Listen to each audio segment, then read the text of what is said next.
what's up, everyone? My name is Indy, and Jay is not here right now. He's off gallivanting around doing whatever he's doing. I think he's at DreamHack. Is that where he's at, Jaco? DreamHack? Anyways, welcome to Indie Game Business. Today we've got Guy Costantini from an as of yet unannounced studio, and we are talking about marketing. Marketing super important. I know, Guy, before we get into the first question, there's so many people that like they will make their indie game and then they're ready to release it and they say, hey, maybe I should do some marketing, and that's like a bad approach, right? Yeah. Yes, that isn't great. There's a reason they teach marketing in like every university on the planet. It's not just because universities like money, because most of them don't charge like we do here. But again, my name is Guy Costantini. Nice to meet you all.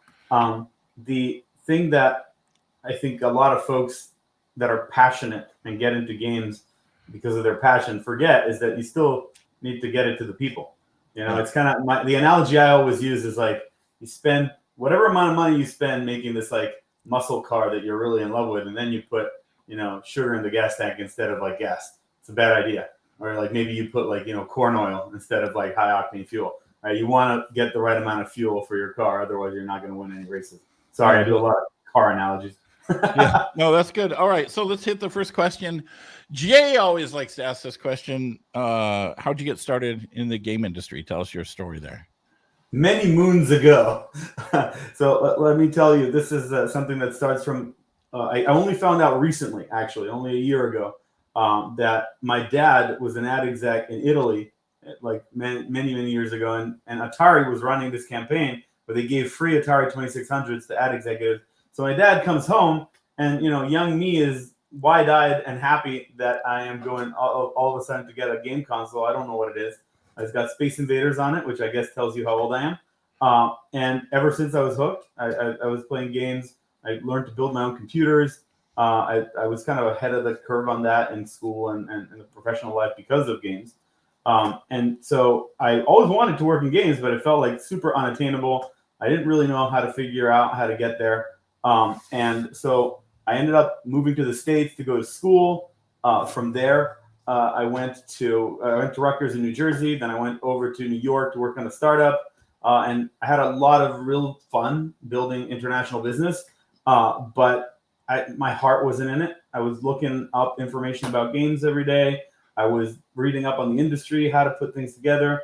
And there was maybe 5 different things I could do on the East Coast at the time in games. So I said, I need to find a company that's going to take a chance on somebody who's like mid-career.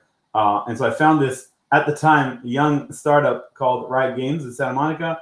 They flew me and my family out to be a special project, something that meant we kind of think you're talented at some things, but we don't really know where to put you. And so they kind of said, they hired me, they brought me on board. And my first job was, they said, all right, we got a bunch of these things called streamers. They're just starting to cover our game because it's super hard to get into. And so they're explaining how to play, and they're kind of toxic. So can you do something about that? And luckily, I'd spent the last, 7 years building customer service centers all over the world. And so I knew a little bit about kind of psychology and personality and incentives. It was a hard problem to solve, but what we really wanted to do is we wanted to encourage people streaming the game, because at the time, Twitch wasn't really doing much. They still just had Justin TV, and I suppose they were doing that. And then there was this thing called Owned, which is an early streaming platform. So what we ended up doing is I ended up saying, I have this thing called the League of Legends client, and it's got about 100 million people that tune in every given month. So maybe what we should do is feature some streamers there. If we do that, we will, one, help a bunch of these companies that are just starting to build a streamer ecosystem. We're going to help content creators, and we can feature the people that we think are, I guess, the better examples of our community, and that will send a signal to everyone else that that's how you get featured. I'm not saying it's going to change a shock jock from being a shock jock, right? That's kind of the streaming model. It was the streaming model at the time. Probably still is in some capacity, but it'll make it easier for me to be able to feature folks, and it still helps the people I don't feature because it's just growing the ecosystem as a whole. So that was kind of my first job at Riot. Did a bunch of community development internationally. We did the first League of Legends scholarship for playing video games, so you can go to school for being successful at playing games, which I thought was a badge of honor for little old me, who at the time had been constantly ostracized for playing games in school. And so that was kind of the beginning of my career. And that was all about kind of this new approach of taking games to people, which was very much by building community and highlighting the people that were already passionate about video games, and essentially pouring rocket fuel on that fire. Right. So we were sending kits out to college students that were running their own LAN parties. We were featuring websites that were covering how to be better at League of Legends, places like Curse. We were working with sports, with esport teams to create events that would lead into the worlds and all that. And so we kind of had a really good time. The company had basically invented a money machine that just kept printing money. And so we got to kind of experiment and really find ways to keep people interested in League as a lifestyle, not just as a game that you play, and finding out how all the people of the world play it, and go to Turkey with PC cafes, or Korea and Taiwan, and help them kind of have a better time, or figure out the best ways that people in the US and Europe were playing, and to feature them pro events and things of that nature. So that was my beginning. And then from there, I ended up going to San Francisco for this company called Kabam that was making this game called Marvel Contest of Champions. And so I helped them with that, kind of creating a go-to-market strategy and a community marketing strategy, and kind of helping them. I like to pretend like I tried to scale down the monetization to like what I would call reasonable levels, where it wasn't completely predatory. I think it worked out for them. They made quite a bit of money with that game, but they also had a really passionate community for a very long period of time. And so that was a really fun experience. I got to work on like 50 different mobile games over the course of a couple of years. So I learned a lot about analytics, and the different, I think that there's a lot of things that the mobile games industry did wrong, and continues to do wrong. But there's a lot of things that it did correctly that the rest of the industry didn't learn from, because they were just doing all the wrong things at the same time. So from there, I kind of, after a couple of years, I was sort of tired of mobile. I wanted to get into where my heart was, which is story-based games that resonate with people. And so I moved back down to LA. Ended up splitting my time between LA and Warsaw. Worked for CD Projekt Red on the tail end of Witcher 3, the beginning of the Cyberpunk campaign. Gwent, which, if you remember, went from being a card game inside of Witcher to being a standalone title. And then from there, I realized that the best route forward was for me to move to Poland and work for CD Projekt there, but there was no way I was going to convince my wife to move from Southern California to Poland. And frankly, it would have taken. The line I always use is, there was an amount of money they could have paid me to move there, but they weren't going to pay me that amount of money. So I decided, you know what? Let me find something else. I think that there's something that could really be cool here in LA. And I just so happened to stumble on this. Took a bunch of contracts. Found this company called Skydance. They had just acquired a studio. They wanted to, and this will all come back to why we're talking about marketing. They had launched 2 games the same day with only an external marketing agency as support. And it went as well as you think it would have, which is not great. And so they decided, we probably need somebody on staff that actually cares the most about our objectives and that is focused on marketing. And so they brought me on board. I built like a really scrappy but high performance team. We did Walking Dead Saints and Sinners, Saints and Sinners Retribution. They're about to launch Behemoth, which is a project that I sort of personally got greenlit by driving up during the pandemic to one hacker way and convincing Meta to help us fund it, and then like convince Sony to jump on board too. So it was like this kind of joint venture between Skydance, Sony, and Meta, which was really cool exercise to do. And we got to make $100 million in VR, which I think I'm now one of like maybe 6 or 7 people that can claim that. I think the Gorilla Tag people just joined the fray. And so that was super fun. But my heart from the very beginning has always been I don't want to do a lot of games. I want to do few great games.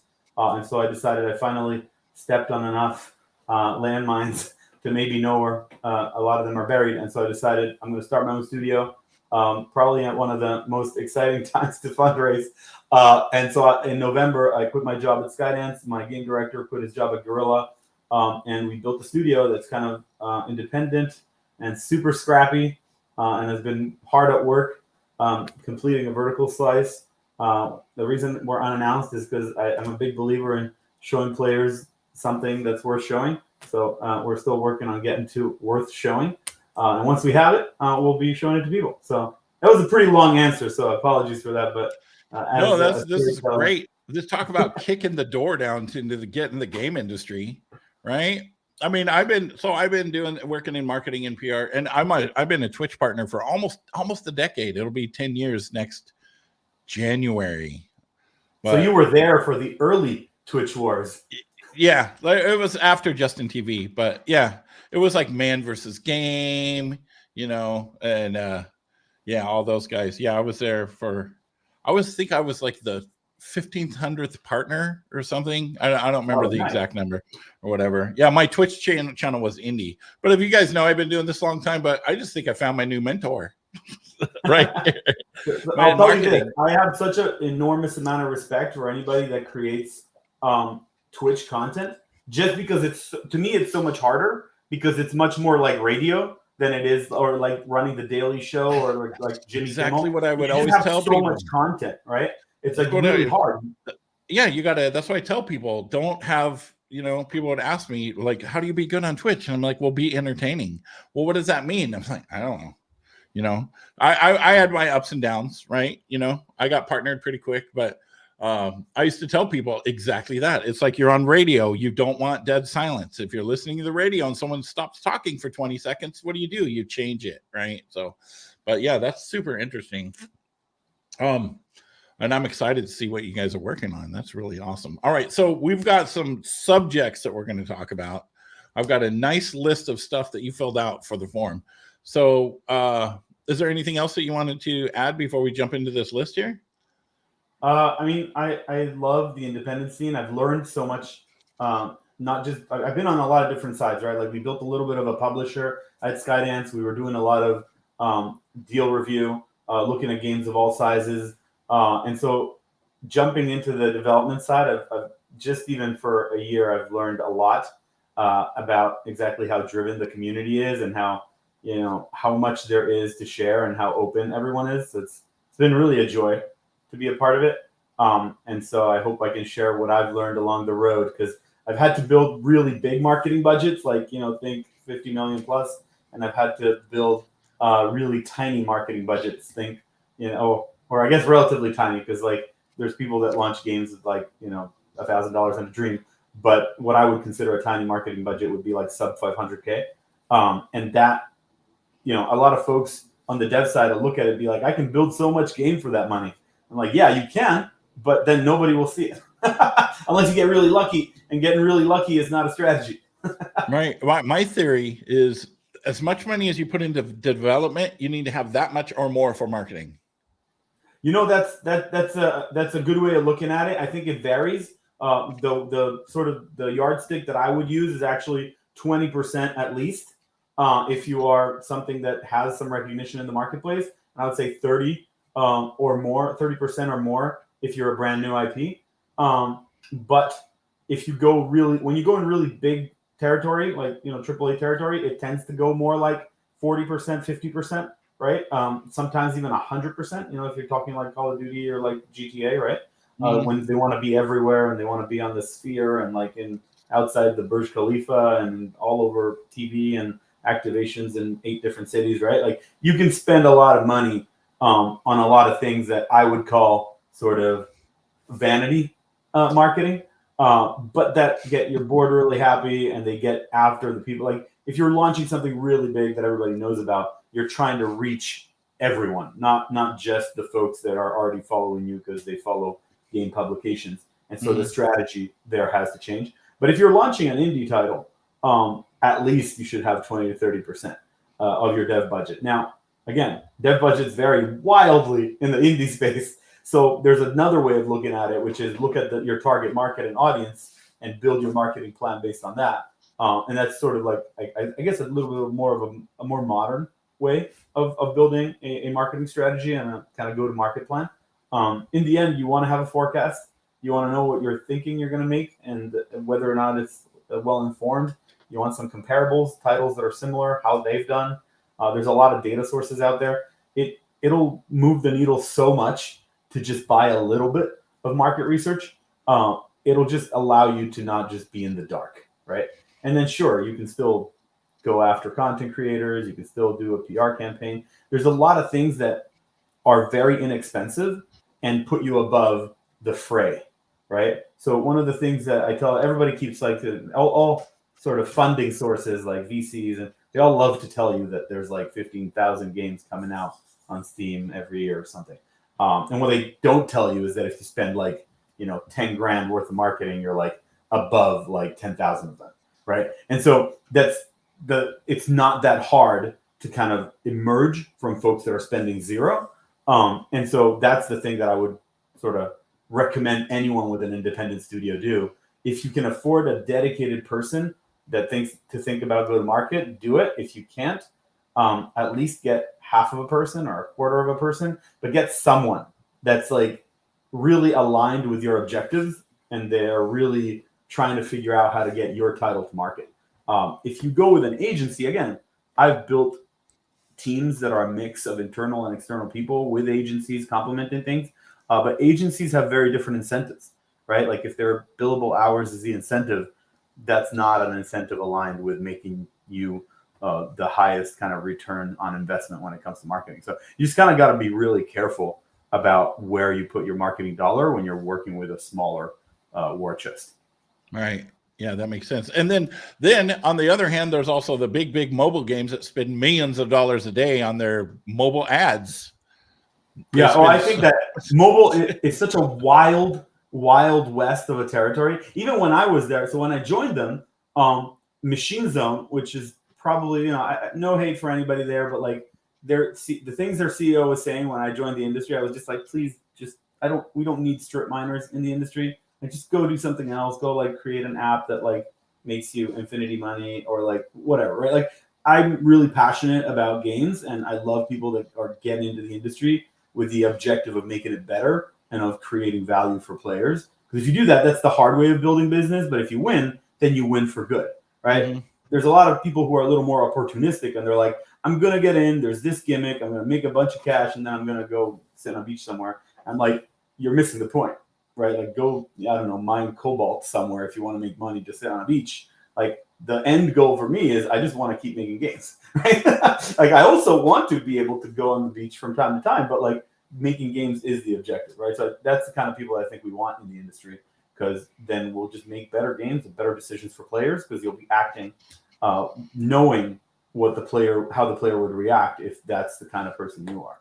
All right, so and in games, what ended up happening, in mobile games, what ended up happening is they destroyed ad tech. They took a bunch of money and just set it on fire because they just wanted to make and it's a model that eventually collapses on itself, right? And so what's the exit strategy there? The exit strategy is management liquidates enough of their stock to bail before the model collapses, or we sell it to some like larger growth fund before it collapses, or we go public before it collapses, right? And so the model is build something unsustainable and then get out before it collapses, which I just think is a bad business model. Again, a lot of people have made a lot of money doing that, so it's not a bad commercial model. I just think I don't want those kind of models in my industry as much as possible because I just think that they are not creating long-term value.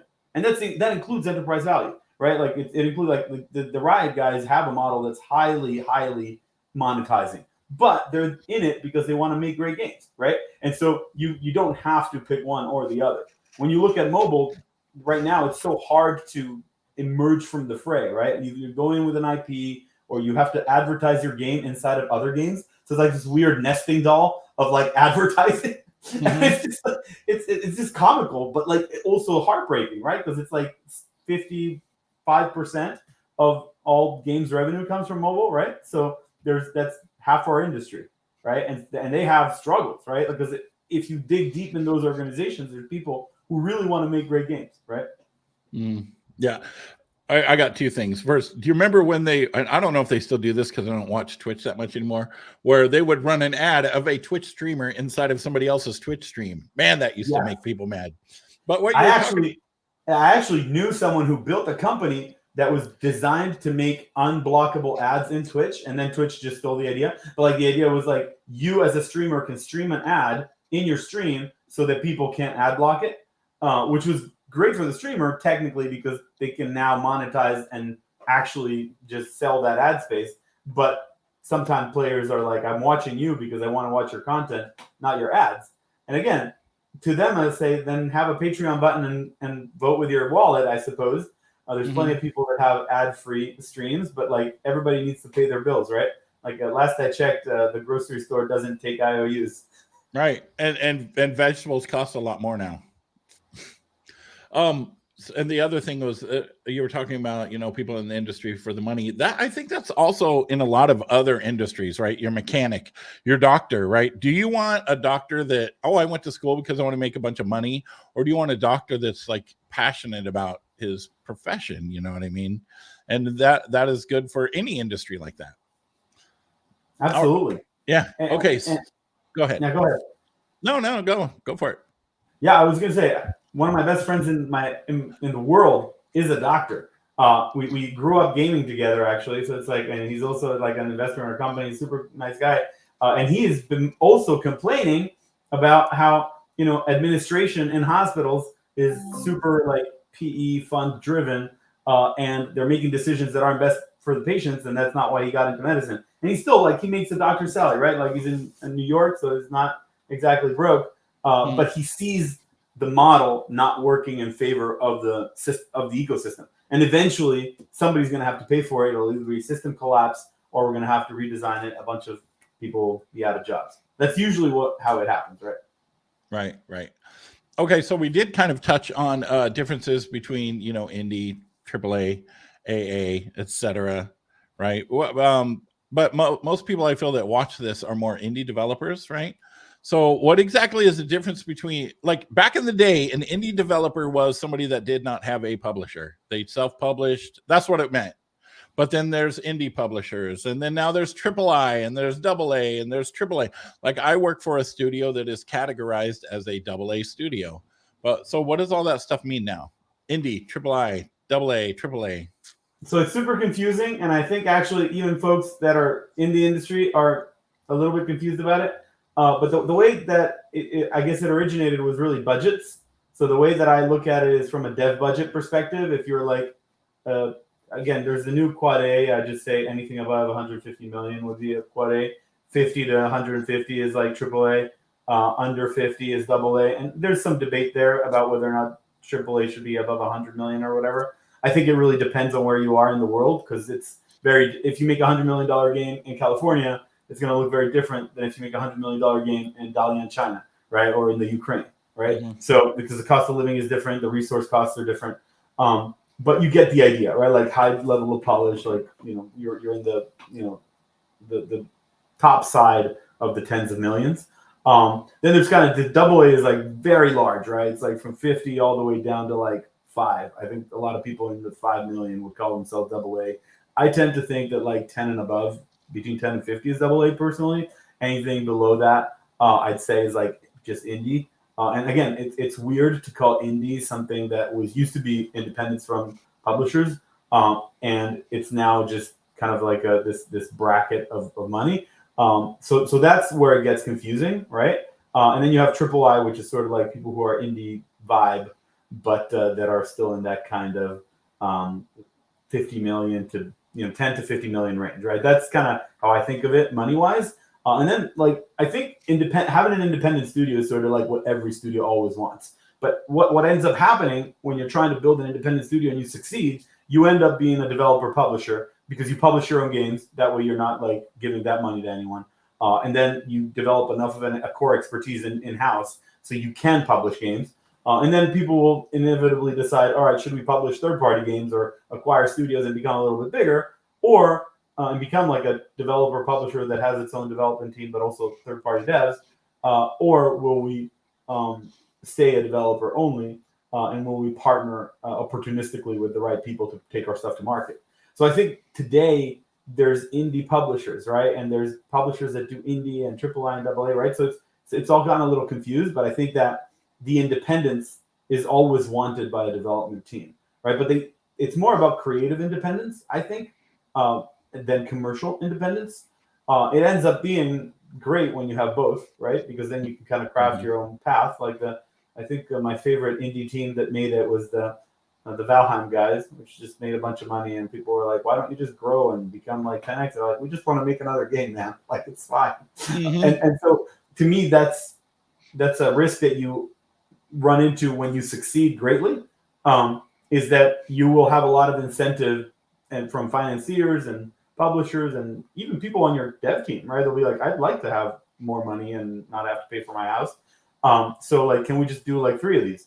And it's important to remember why you actually all got together and built the studio in the first place, because one, that's sort of like the thing that makes you special, but two, like maybe you don't want to have this kind of like multi-billion-dollar conglomerate and now all you're doing is being in HR related meetings all day. Maybe you actually just want to make games, right? You could do that not super expensively while still providing very well for your family and loved ones, and having everybody on your team provide for them, and be able to go on vacations and have like stable lives and still be very profitable. That's possible, right? There's plenty of people doing that. And as long as you remember what the actual objective is, then you won't get sort of lured into doing something just because you think it'll add a couple of zeros to your bottom line. Right. And I've seen that happen too. Like people, I want to make games, and then they're making games, and then the studio grows, and then pretty soon they're not actually making games. They're like what you said, they're in meetings all day, and there goes your creativity right there. It's like, wouldn't it be great to, I'm doing this just to make games? Oh, great. We made a bunch of money. Now I don't have to worry about starving, and I can just make whatever games I want. That's awesome. But it's a mindset. This is also like, if you think of all creative industries, in other parts of creative industries that have been longer established than games, like entertainment or art, right? Music. There's a lot of folks that basically just gave up on the idea. Instead of being commercially successful as an actor or as, well, I'm just going to make a business and that's going to make money, and then I'm going to use the profits from that business to do this creative endeavor I want. And there's plenty of stories if you kind of dig into the sort of success stories of a lot of people that have become pretty top of their field. They start with, I'm going to remove the money problem from the equation, and that way I can slowly get really good at this thing I care about. And it's a totally viable strategy that, of course, many financiers won't tell you about, because they actually want you to be sort of like constantly with your head just slightly above water, so that they can get a better deal out of the equation, so they can get a more back end off your work, right? And so it's important for you to realize what you are giving up when you're taking outside capital, which again, like sometimes you just need it depending on the kind of game you want to do and how much you have available. But just always be aware that there's a trade-off there, and ask yourself carefully, you and your co-founders, do we want this trade-off? Like if this game needs $3 million to be brought to market the right way, it's going to cost us 10% of the company to do it. We already did all the hard work. We made like a really big game. It's really wonderful. Do we really need 3 million? Could we do it with 1.5 and then like give up less of our company? Because that's how you retain independence, right? Like you want to, if in the end you can make your own decisions, right? Like you can have a publishing deal and you can feel like you're stuck in it. You can still walk, right? You can still walk from that deal if you're independent.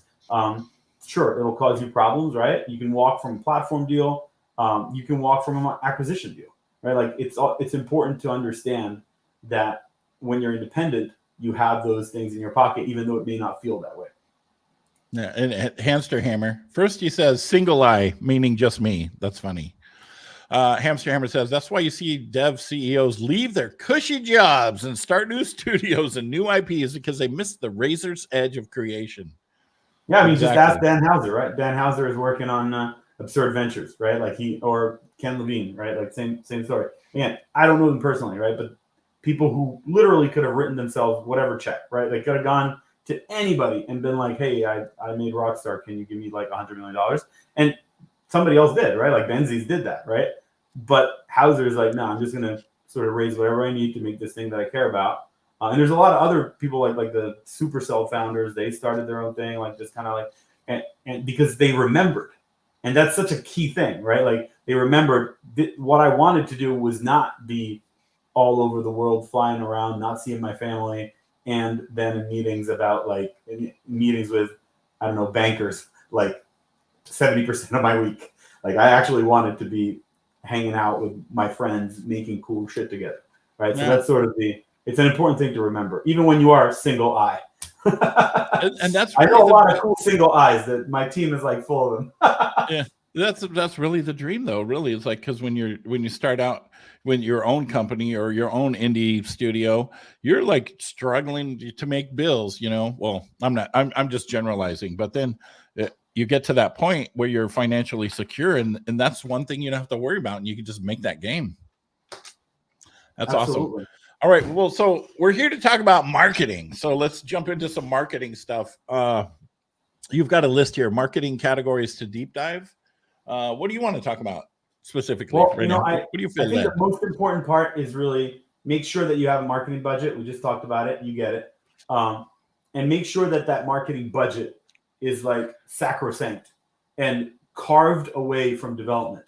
It's the number one thing I do whenever I join a dev studio is I make sure that whoever decides on the marketing budget is separate from whoever decides on the dev budget. You need a really mature person that won't get to the very end of development when you just need more money and more time and just chip into the marketing budget just because we can make the game so much cooler. It'll work.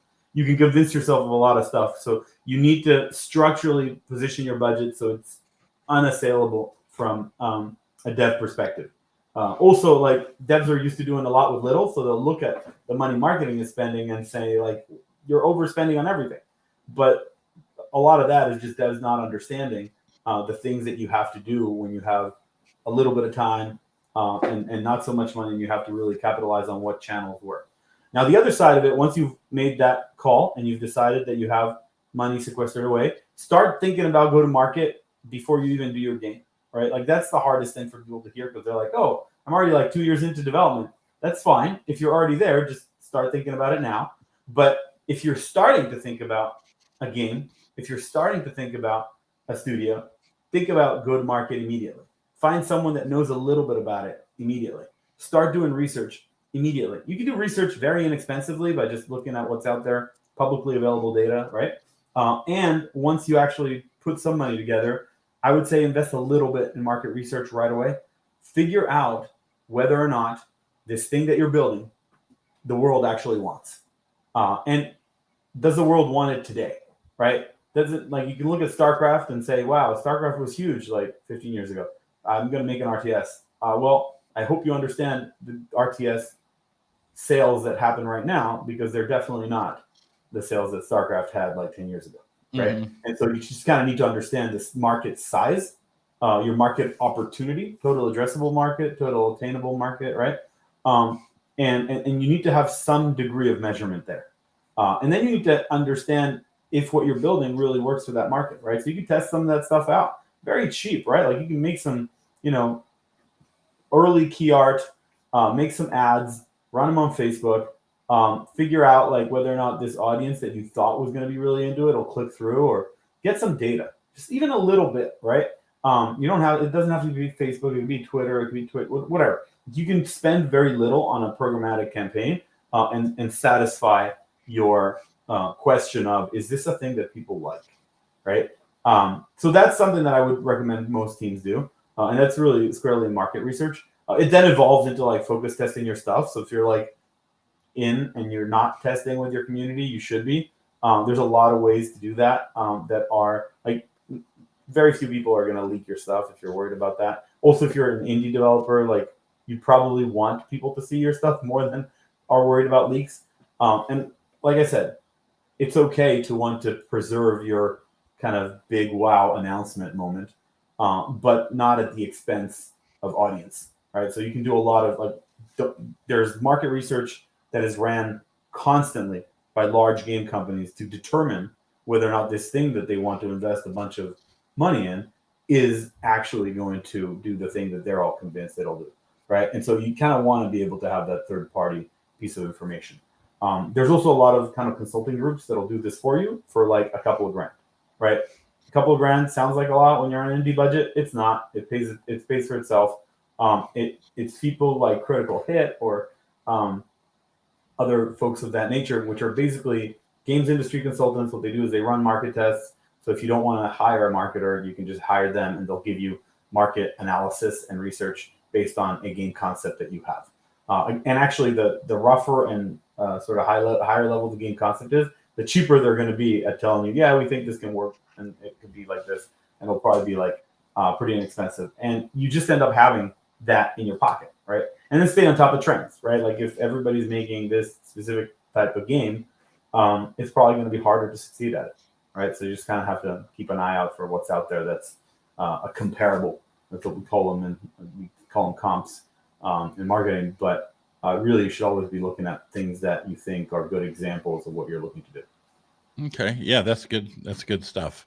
And but so where can if somebody wants to do that, they don't really have a budget. They're indie studio. You know what I mean? It's a one guy working. How can someone do that on their own? Yeah, so I think that the best way is to go. So you can go super guerrilla on this stuff, right? Like enter the game communities of the games, like the ones you're trying to build, and see what people are asking for, right? Enter their Discords. Enter their, used to be forums back in the day, right? It depends, I guess, on the game type and the audience age, the kind of format you're going after. But look at what people are asking for. Ask and create topics so you can get some data about how people feel about things. Usually, super fan communities react differently than your actual potential audience, but they provide you important early data points. Also, there's a lot. The thing that you have when you have no money is you actually have a little bit of a superpower. The superpower is only people really passionate about what you're doing will work with you. Because guess what? Everyone else wants to get paid. And so you have the ability to go out and find folks that are like-minded, that maybe really like your concept and really like the kind of approach that you're taking. And guess what? That's a part of your job that nobody told you about, but that if you're the CEO of your own company, you have to do. You got to be a recruiter. You got to be a self-promoter. You got to be a promoter of your product. You got to be a person that analyzes the communities that you're looking to sell to and figure out what they're all about. And you can do that yourself.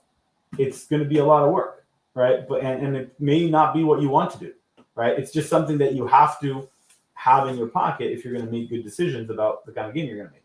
And again, if you want to go the path of, listen, I'm just going to make what I want to make because I have a day job and I'm doing this on the weekend, and I'm going to try to see if somebody wants to buy it, you can do that, right? Like, it's kind of like I used to tell people the best way to succeed at streaming is if you're already doing it 10 hours a day and then you succeed, that's great, right? Like, if you're just doing it because you love doing it, it's a great way. It's a position of great advantage. But if you want to kind of actually try to make it commercially viable from the beginning, make sure that you go out there and you look at the kind of games that are being bought, the scale of what they're being bought at. There's a lot of resources, right? Like you could go on SteamDB and pull a bunch of data there. There's a lot of market research groups like NPD or Newzoo that make their first reports available. And you can go out there and get like the free stuff that is available to you in a trial capacity, and then like not opt into their payment plan, right? So there's a lot of things out there that you can go and dig out that'll just provide you some data to work on. And then of course, like even, obviously the indie, the community that we're on, right? And the larger indie community is pretty supportive, right? So you can go out and you see someone that's talking about this topic that you don't know anything about, reach out to them. One of my favorite things about our industry is that it's very approachable. People love to talk about this. If you reach out to me, I'll probably answer. Maybe if I'm busy, it'll take me a while, but I'll probably get to it. Or I'll point you in the direction of somebody who will. Because if I feel like you're trying to add value to our industry, why wouldn't I help you? So that's sort of my perspective on that. Yeah, that's awesome. That's great perspective. And, a lot of people, I want to be a game developer, so they learn programming. But there's so many other skills, especially if you're going to go indie, that you have to marketing, PR, reaching out to influencers, analytics, all of that kind of stuff. And it's hard when you just want to spend all of your time programming. But that's why, Jay started Indie Game Business, was so that we could help get these kind of resources out to you. And like, I learned so much from all of these talks. It's amazing. Okay, our next topic down this list is brand strategy. You want to talk about that? That's my favorite. Yeah, I love it. It's where I actually get my joy. It's one of those. It's a very old school part of marketing. Is what is your game all about? What do you want people to think about when they hear about your game? And so, what are your brand pillars? Right, like it's about taking a game and figuring out how to talk about it, right, and how to illustrate it, and like what are your different assets that are going to show people what your game is about. Why do I like it? It's because it's all about storytelling, right? Like brands are built on stories. People build their, data banks based on stories. No matter what, people will tell you, like, it's better to have a great story to be memorable. And brand strategy is all about figuring that out. How do we cut through the noise? What do we want to be known as? Will we be the most brutally tactile VR game ever, which was one of our selling points for Walking Dead Saints and Sinners. It's about deciding that, right? Like if you think of Witcher is another great example. Witcher 3 is a very elaborate story about, there's like time travel in it and like all kinds of other, Eastern European medieval mysticism, right? But if you try to sell your game on that, most people will just like not really connect with it, right? But if I tell you you're a monster hunter and you're a professional, not one of these like, highbrow, general heroes, you're kind of an anti-hero, right?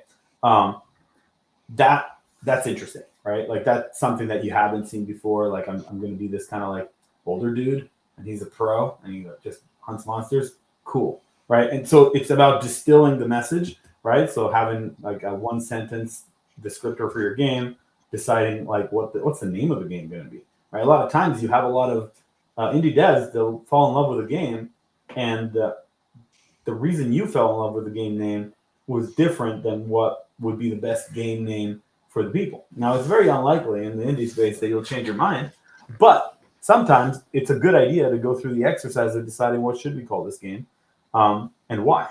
And then what are the things that we want people to really think about and how are we going to talk about them and where are we going to talk about them, right? Is most of our communication going to happen on Steam? Are we going to do Steam Fest? Is that how people are going to find out about us? Are we going to do an announcement? When is it going to be? Are we going to be next to a bunch of other studios? Are we going to be on our own? All that is sort of brand strategy, which again, you can call it go-to-market strategy. Brand is sort of a subset of your whole go-to-market strategy. It's more, but it's a really important thing of like, it's the way people will have the first impression of your game. Your logo, right? Your key art, your trailers of various sorts, your main screenshots, right? Like, are you going to have a website? If so, your website is part of your brand assets, right? All the copy that goes with it, right? Having something that you can quickly share with press. So in a 1-pager or 2-pager, they can easily consume what your game is all about and then write about it. Longer form stuff, right? It's about creating this kind of like, again, sometimes people call it brand Bible. You don't have to do it for every game. Obviously, at a certain level, it gets done for every game. And it takes what the game is and decides this is what we're going to talk about. And it's people, when they hear stories, when there's a story involved, it's like people get more emotionally invested. You know what I mean? People can wrap their head around, even with a joke, right? If it's a short joke, but if you weave a story to the joke, it's like there's much more investment in it. And it's that way with a lot of different things. Hamster Hammer, he's got a question here for you. Would you recommend approaching publishers for a first-time game dev for reach? I built a 2K plus following on X, so I got a small built-in audience, but I know just like wish lists does not automatically convert to sales. I also heard email lists is a great way to boost reach as well. Yeah, so I think that if you're already talking about your game and you're already in the business of building an audience, just continue to do that.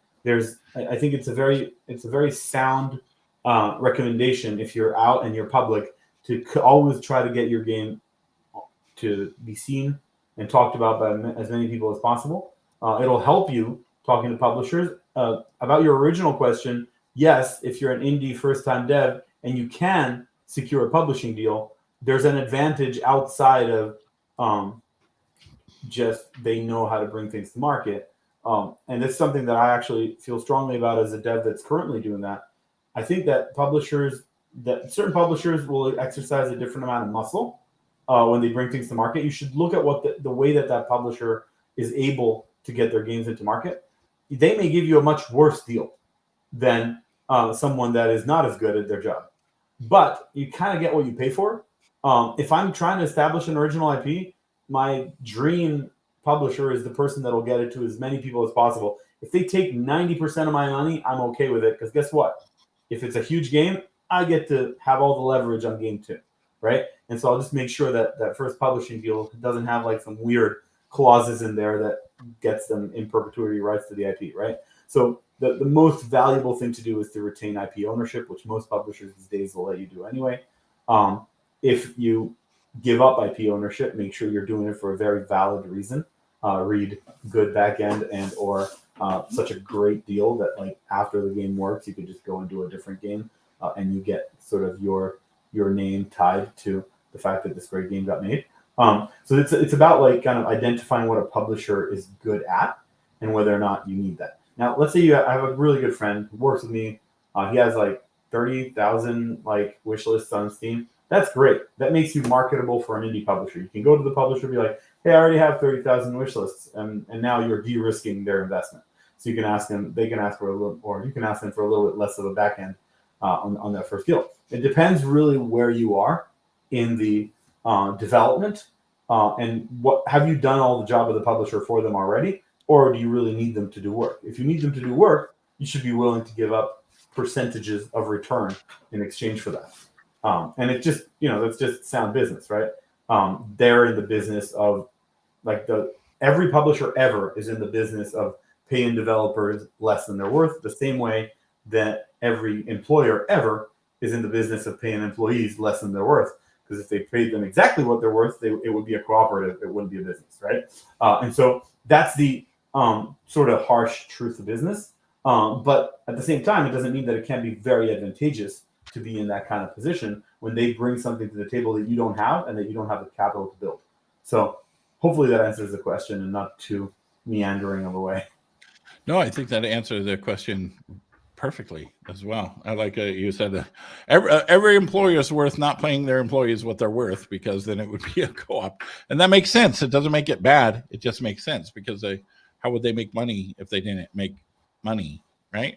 Correct. That's their margin, right? Like think that a lot of people like to rag on platforms, but the reason platforms charge 30% tax is because they did the work to become a platform. That whole business model is build a very valuable audience, monetize, right? Which is also the model of every YouTuber ever, right? Like it's just like, or Twitch streamer, right? It's just like build audience, monetize audience. Now you don't have to like struggle to make rent, right? Like, or mortgage or whatever. You can pay for your increasing price of vegetables. All right, next thing we got on our list over here is creative services, assets and such. Did you want to just go into depth what you were thinking about that? Yeah, absolutely. And this is very varied between indie and AA and AAA, right? In some large companies, you have an entire creative services organization that just makes assets for you for various purposes, right? Maybe it could be turning your key assets that your brand team built into things that can be used for ads. They can be used in all the different storefronts that they need to be. If you need to make a trailer, building all that, right? That could be a creative services team. Now, you may satisfy this in your indie studio by either working on it yourself and creating those assets yourself, or working with an external set of parties that can create those creative assets for you.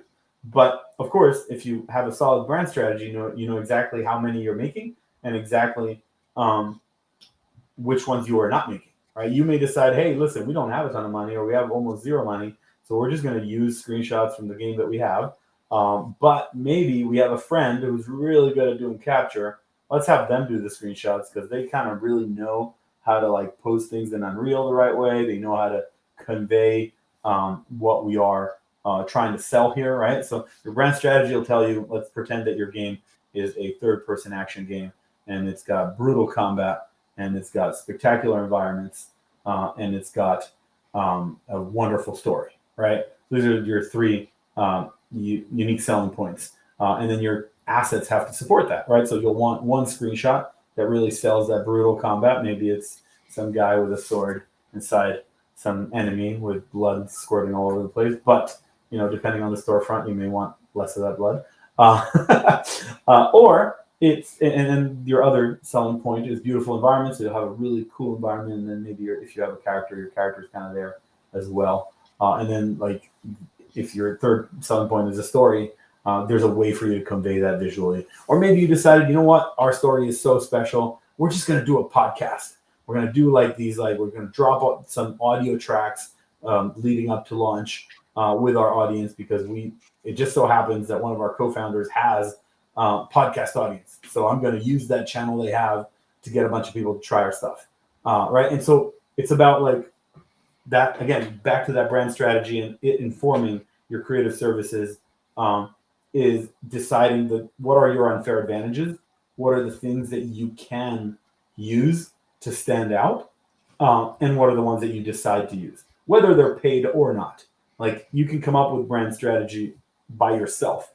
You'll probably not be great at it if you haven't done it before, but you can, and it's something that you can take a stab at. And then you can decide, what creative services do I need? If I don't have an external, if I don't have any money, I can make sure that my game team creates these assets and makes time for it. Because if you're managing a schedule and you're saying, hey, we want to launch in October, and the game team is like thinking, yeah, we have enough time to finish all our stuff in October, but you haven't thought about the assets you need for marketing, all of a sudden that's extra work that you're going to be doing outside of your core hours or whatever. And so that's something worth thinking about, right? Because this educates, if you're using the same team to do your marketing assets as your game assets, you need to account for that. All right, I'm looking over here, and that's really good, because assets, you are only as good as your worst asset, right? The game will only be perceived as good as the worst. So if you've got a bunch of thumbnails and one of them is terrible, your game is going to be perceived as that terrible thumbnail, not all the good stuff. I was just looking over here. I think you're being a little harsh. I am being a little harsh, but it's true. I will say that there's a valuable lesson in what you said, which is cut. It's like, it's always better. And as a marketer who's spent 15 years trying to say more with less, no matter what you think, hearing me talk, it's such an important part of making good creative choices to just remove the stuff that isn't helping. Yeah. Agreed. But I mean, so as I went to animation school, and that was the one rule they taught us, was like, you're only as good as your worst shot in your demo reel, because that's the one that people will compare it to, right? So we've got a question over here from Discord. I'll post it in here and then pop it up on screen. This is from James Alani from Gazehound Games. We're deciding what social media is necessary for a studio like ours. Has Twitter become pointless because of all the noise? Are Twitter alternatives pointless because of their smaller user base? It's a great question. I don't think any social platform is useless. I think it's whether they're useful is dependent on the audience. So if you're making a milsim, some platforms are going to be better than others. If you're making a cozy game, some platforms are going to be better than others. So it really depends the kind of game they're making and where the people are that are most likely for that game to resonate with, right? So you run tests on all kinds of different platforms. Sometimes it's better to have a smaller platform because it's easier to reach people. One of the great advantages of VR as a field is that there's fewer games coming to market. It's a massive advantage. You're not competing with a lot more games. One of the massive disadvantages is the market size is very contained. So you can't make a super expensive game or you'll lose your shirt, right? And so there's a lot of kind of angles to the to that question that are important to consider.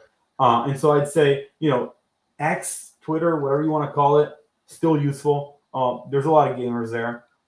There's a lot of gamers on YouTube, right? Like YouTube, I'd say, is essential, right? You could probably, for certain games, not use YouTube, but for most games, I think it's essential.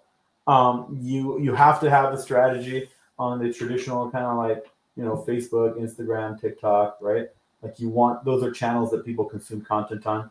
You have to have a strategy. The strategy may be we can't afford to make compelling content on this platform, so we won't. Maybe we will try to find a couple of good creators on it that already have an audience and see if we can entice them to cover our game in some capacity.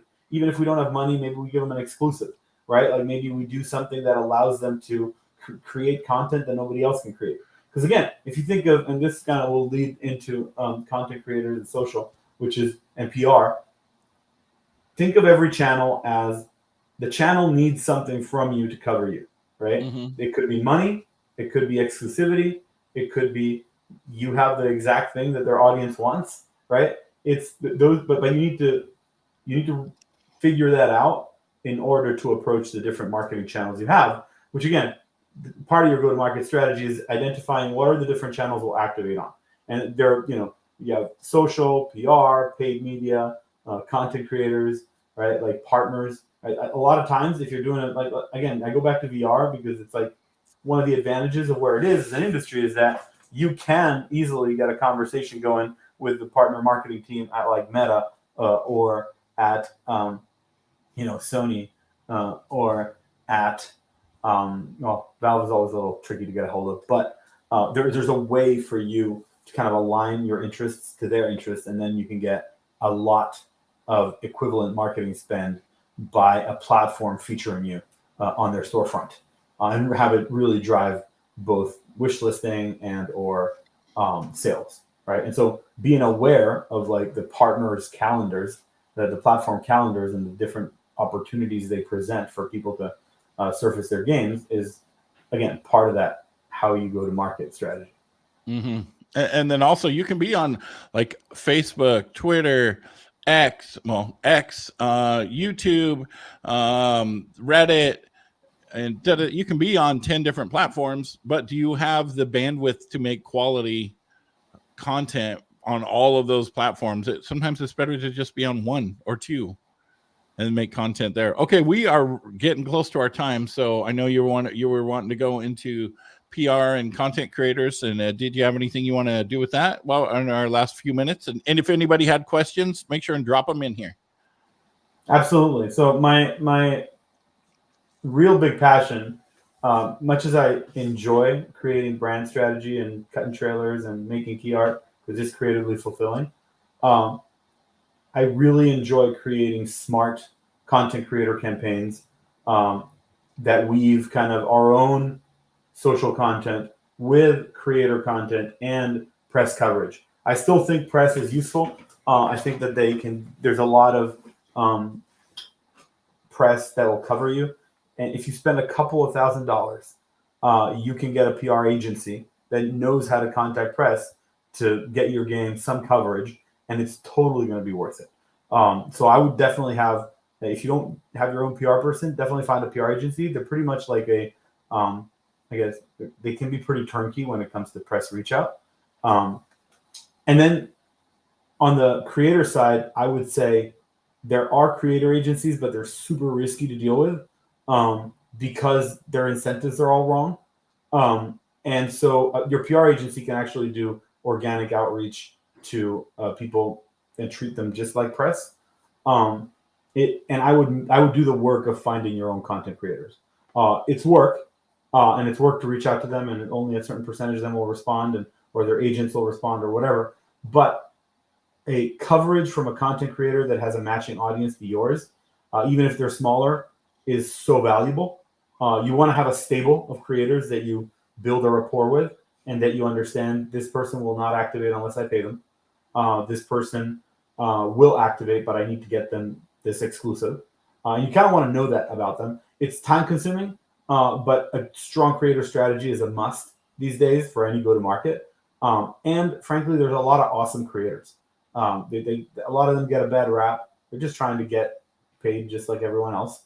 You just kind of need to understand the ones that will really work and that you'll have chemistry with, and make sure that you're accounting for it. And then spend time, if you're going to be on specific stores, to read all their documentation and figure out all the ways in which your store is going to be your most important page, right? Because that's the page where people actually convert into a sale. So put a lot of time thinking about like what it's like. Like you need time to get people to that store page. Once they're there, what's the easiest way for them to make that purchase decision? How can you build your asset strategy on that store to be really effective at that? And then, I'm a fan of giving incentives to content creators. Some of them don't do just incentive only. There's a lot of kind of micro creators and mini creators that you can go and hire through these kind of like platforms that aggregate them. Some of them are not bad, right? Like go in and look at that. The way that I would recommend is to have a sort of smaller creator strategy, a large creator strategy, and weave them together so that you can get your game covered at a very specific time. They all work with different timelines. So being featured by Sony at one of their events takes months of preparation and communication. Being featured by Steam takes months of preparation and communication. Having a content creator drop a video at the exact right time takes months, maybe weeks for the right creator of preparation and scheduling, because you want this to all be planned and to hit at the right moment, and you want to kind of condense the hits all into one period in time so you can get the biggest possible splash. And then of course you should still be active with your community, but always think about, is this the best time? Am I spending my time in the best possible way? Or is there something else I could be doing that would, drive more attention to what I'm trying to do here? And that was good. Thank you so much. We appreciate you coming on the show. Thank you, No, guys. thank you for having me. I really love what you guys are doing. I think you're providing a really valuable service. Thank you so much. I'm excited about this game, so I hope I get some of the first looks at whatever it is. Yes. All right. Thank you, everybody. Maybe we can get you an early key. Yes, I like early keys. Yes, I love early keys. I'm easy. See, just throw me a key.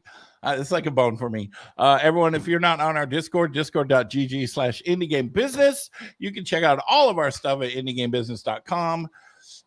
Check out our merch too. We've got a merch store, which is pretty cool. So if you want a cool hat like this, I don't know if you can get this one exactly. This is a super special one, so maybe you can't get that one exactly, but you can get stuff. Did you want to self-promote anything, Guy, before we are out of here? LinkedIn? Not just yet. It's been wonderful. You'll eventually hear from me, I think, if I don't completely crash and burn, which is also possible. We'll see. I mean, it's the game industry, so things happen, right? Yeah. Indeed.